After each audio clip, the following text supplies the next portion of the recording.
O showrunner da série revelou que Peaky Blinders nasceu a partir de uma história que o pai dele contou pra ele. Quando o pai dele tinha lá por 8, 9 anos, ele recebeu do pai, ou seja, o avô do Steven Knight, uma carta, e essa carta era para ser entregue para os tios dele.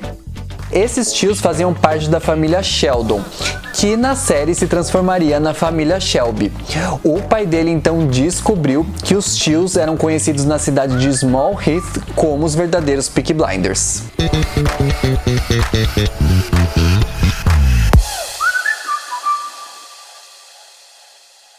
Sejam bem-vindos mais uma vez ao Backstage, queridos apaixonados por séries. Eu sou Felipe Salomão e antes de a gente começar o nosso primeiro episódio da segunda temporada do Backstage, eu vou fazer aquele nosso famoso momento biscoito em que eu peço para vocês se inscreverem no canal, ativarem o sininho e deixarem aqui embaixo aquele like. Assim vocês ajudam muito na divulgação do canal. E no nosso primeiro episódio de 2021 aqui no Backstage, eu vou falar sobre uma série que todo mundo pediu desde que eu lancei o canal lá em agosto do ano passado.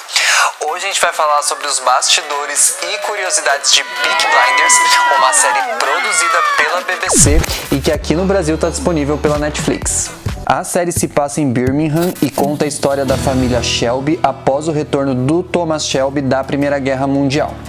Essa família forma uma gangue chamada Peaky Blinders, famosa por seus crimes que envolvem apostas ilícitas, roubos e assassinatos. Peaky Blinders foi lançada em 2013 no Reino Unido e já conta com 5 temporadas com 6 episódios cada uma.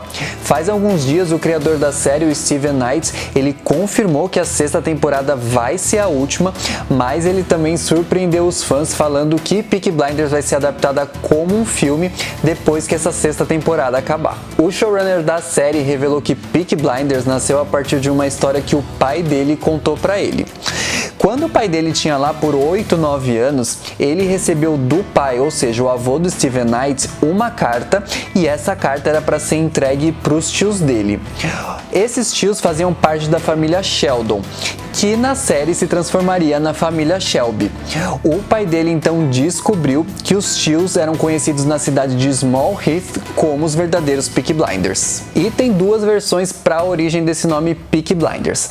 A primeira delas é pelo fato deles utilizarem uma lâmina de barbear na ponta do chapéu, pick em inglês, para tentar cegar a pessoa contra quem eles estão lutando, cegar blind em inglês.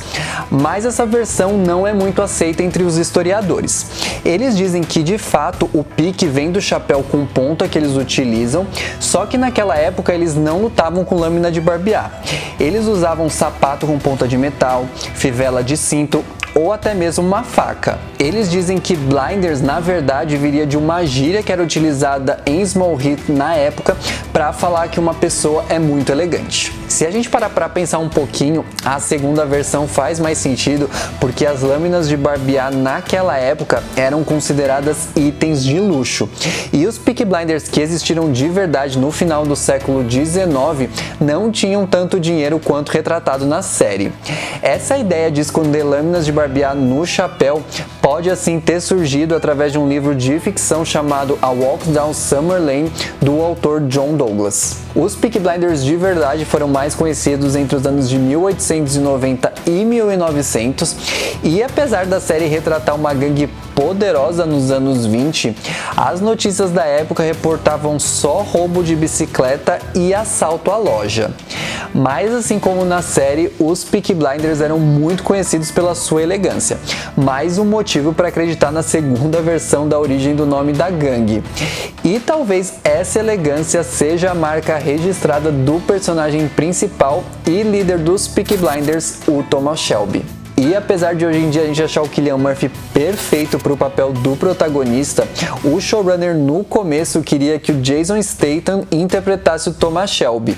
Só que por um conflito de agendas, o ator não estaria disponível para as gravações. Além disso, o Cillian Murphy pegou e mandou uma mensagem assim para o Steven Knight: lembre-se, eu sou um ator. E aparentemente o showrunner foi convencido.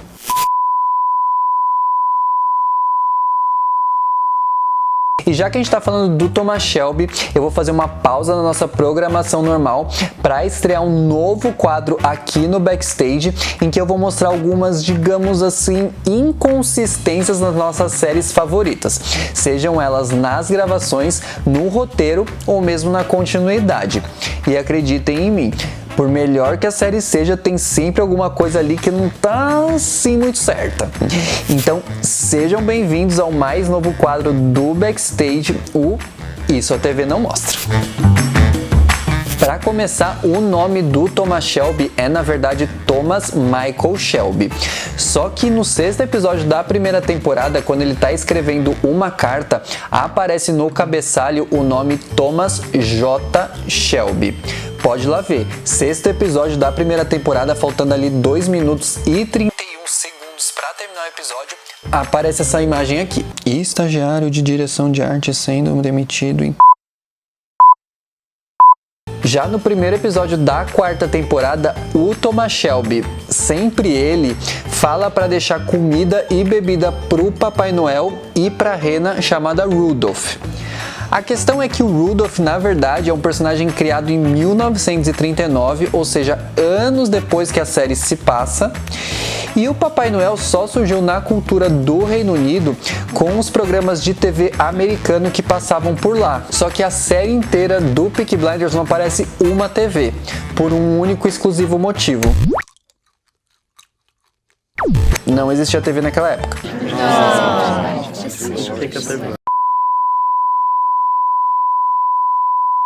Pro papel, o ator que não é fumante teve que encontrar um jeito de gravar cenas em que ele aparece fumando, que é praticamente toda a cena. Na verdade, ele fuma um cigarro de ervas que não tem nicotina, e a produção contou que ele fumou entre a primeira e a segunda temporadas um total de 3.000 cigarros. Uma outra adaptação pela qual ele teve que passar foi em relação ao corte de cabelo dele. Apesar dos adolescentes adorarem e quererem copiar esses cortes, o ator falou que odeia o cabelo do personagem dele. E por último, ele teve que também adaptar o sotaque para construir o personagem dele. Como no set de filmagens não tinha um coach de dialeto, a atriz Helen McRoy, que interpreta a Polly, falou que aprendeu o sotaque com nada mais nada menos que Ozzy Osbourne.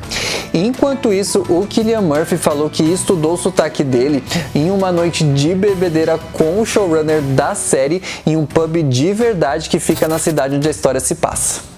Apesar da série se passar em Birmingham, a maior parte de Peaky Blinders foi filmada em Londres e em Liverpool.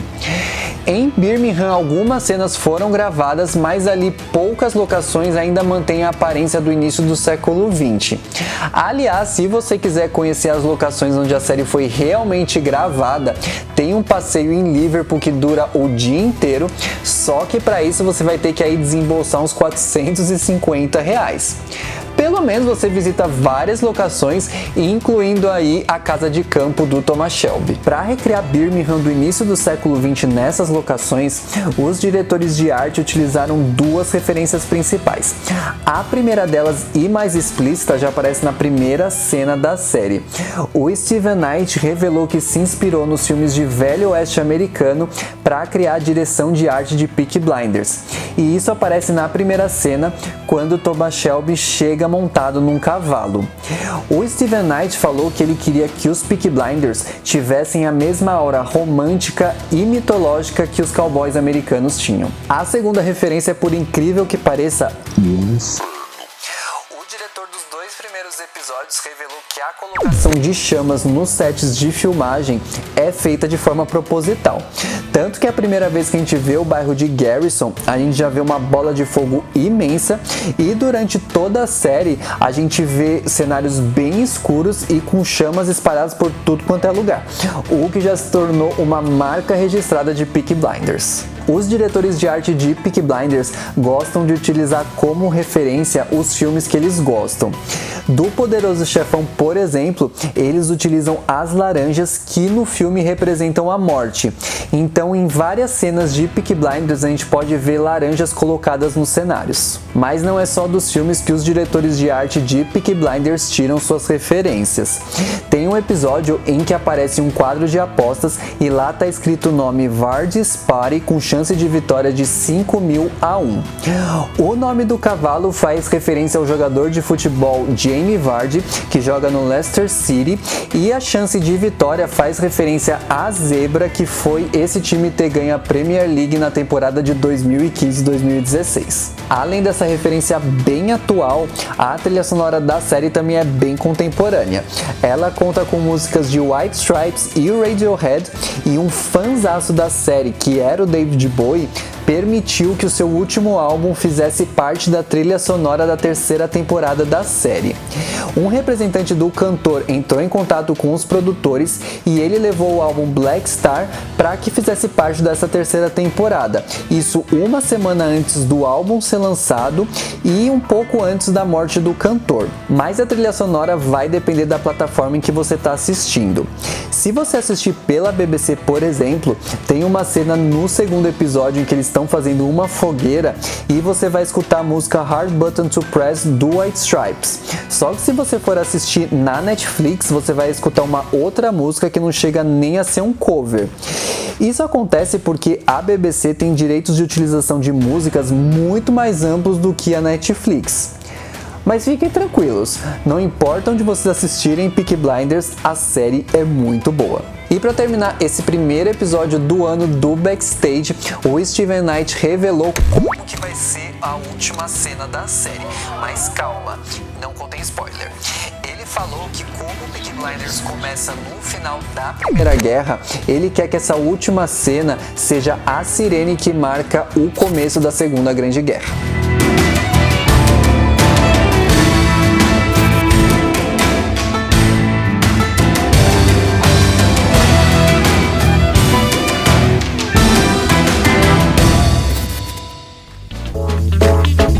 Pessoal, esse foi o primeiro episódio da segunda temporada do Backstage, mas fiquem ligados que na semana que vem eu vou trazer bastidores e curiosidades de Breaking Bad.